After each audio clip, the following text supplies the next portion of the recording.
அஸ்ஸலாமு அலைக்கும். Welcome to Shala's recipes. இன்றைக்கி நம்ம என்ன ரெசிபி பார்க்க போகிறோம்னா ஆம்பூர் சிக்கன் பிரியாணி தாங்க பண்ண போகிறோம். எந்த மசாலா பொடியும் இல்லாமல் வீடு ஃபுல்லாக கமகமன் மணக்கக்கூடிய ஒரிஜினல் ஆம்பூர் பிரியாணி தாங்க பண்ண போகிறோம். டேஸ்ட்டு வேறு லெவலில் இருக்கும். ரொம்ப சிம்பிளான ரெசிபி. இது எப்படி செய்யலாம்னு பார்க்கலாம் வாங்க. முதல்ல மிளகாய் பேஸ்ட்டு செஞ்சிடலாம். நான் காஞ்ச மிளகா ஒரு 15 மிளகா எடுத்து சுடுதண்ணியில் 1 மணி நேரம் ஊற வச்சு வச்சுருக்கேன். அதை மிக்ஸி ஜாருக்கு மாற்றிடலாம். இந்த ஊற வச்ச தண்ணி கொஞ்சம் சேர்த்து பேஸ்ட்டாக அரைச்சிக்குங்க. மெயினான இன்க்ரீடியன்ட்ஸ் இந்த மிளகாவுடைய பேஸ்ட்டு தாங்க. வேறு எந்த பொடியும் நம்ம சேர்க்க போகிறது கிடையாது. இந்த மாதிரி நைஸாக அரைச்சிக்கோங்க.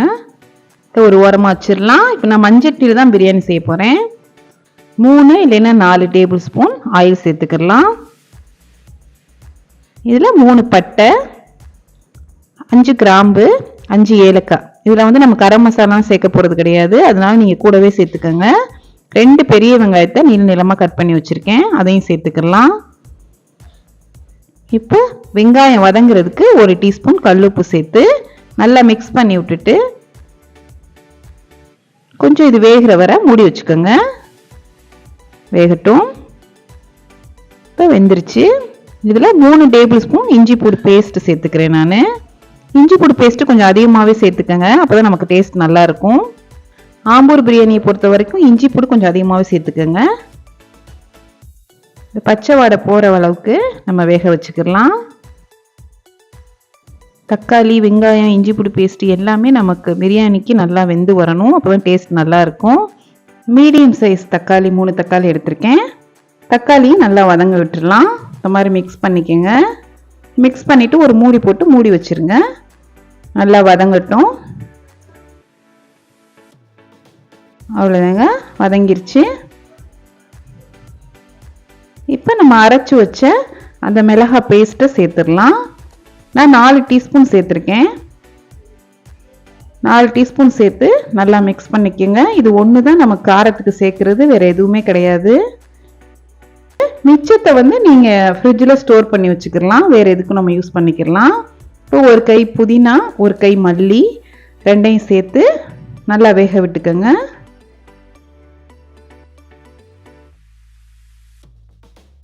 கரம் மசாலா, பிரியாணி பொடி, மஞ்சள் பொடி எதுவுமே சேர்க்காம நல்லா கமகமன் இருக்குங்க இந்த பிரியாணி.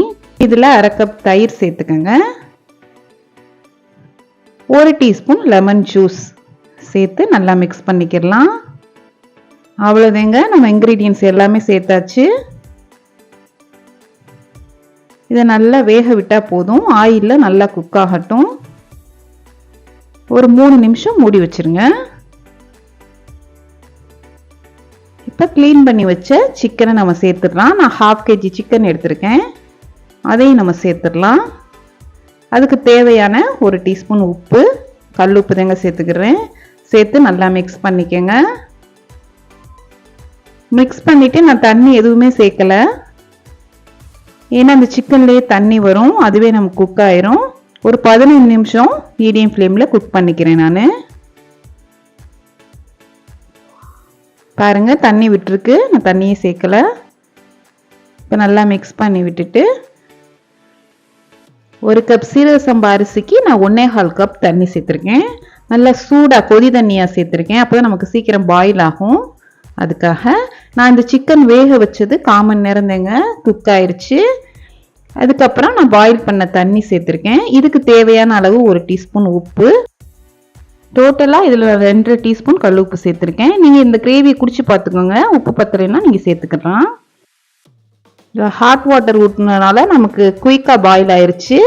டைம் நமக்கு சேவிங் ஆகும். இப்போ 1 கப் சீரக சம்பா அரிசியை நான் 1/2 மணி நேரம் ஊற வச்சு வச்சுருந்தேன். இப்போ அதையும் சேர்த்துடலாம். சேர்த்து நல்லா மிக்ஸ் பண்ணி விட்டுருங்க.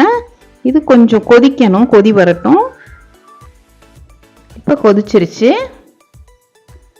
இப்போ ஒரு லிட்டை போட்டு மூடி வச்சிடலாம். ஒரு 10 நிமிஷம் மீடியம் ஃப்ளேம்லேயே இருக்கட்டும். தண்ணியெல்லாம் வற்றி வரணும். 10 நிமிஷம் ஆயிடுச்சு பாருங்கள். இப்போ தண்ணி நமக்கு வற்றி வந்துருச்சு. இதுக்கு மேலே ஒரு 1/4 கப் நெய் சேர்த்துக்கிறேன். நான் வாசமாக இருக்கிறதுக்கு 1/4 கப் நெய் சேர்த்துட்டு ஒரு 10 நிமிஷம் லோ ஃப்ளேமில் நீங்கள் மூடி வச்சிட்டிங்கன்னா பிரியாணி நமக்கு பர்ஃபெக்டாக தயாராகிடும். அவ்வளோதாங்க. ஓப்பன் பண்ணையிலே நமக்கு கமகமன் மணக்குது. பார்க்கவே சூப்பராக இருக்குது. நீங்களும் ட்ரை பண்ணி பாருங்கள். நம்மளுடைய ஆம்பூர் சிக்கன் பிரியாணி சூப்பராக தயாராகிருச்சு. அதுவும் மஞ்சட்டிலே செய்ய போகையில் இன்னும் டேஸ்ட் அதிகமாக இருக்கும். கலர் ரொம்ப கொடுக்காதுங்க, நம்ம மசாலா எதுவுமே சேர்க்காதனால. ஆனால் டேஸ்ட்டு சூப்பராக இருக்குது.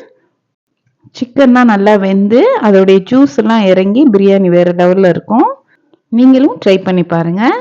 இந்த வீடியோ உங்களுக்கு பிடிச்சிருந்துச்சுன்னா லைக் பண்ணுங்கள், ஷேர் பண்ணுங்கள், சப்ஸ்கிரைப் பண்ணுங்கள். இன்ஷால்லா நெக்ஸ்ட் வீடியோவில் பார்ப்போம். தேங்க்ஸ் ஃபார் வாட்சிங். பாய்.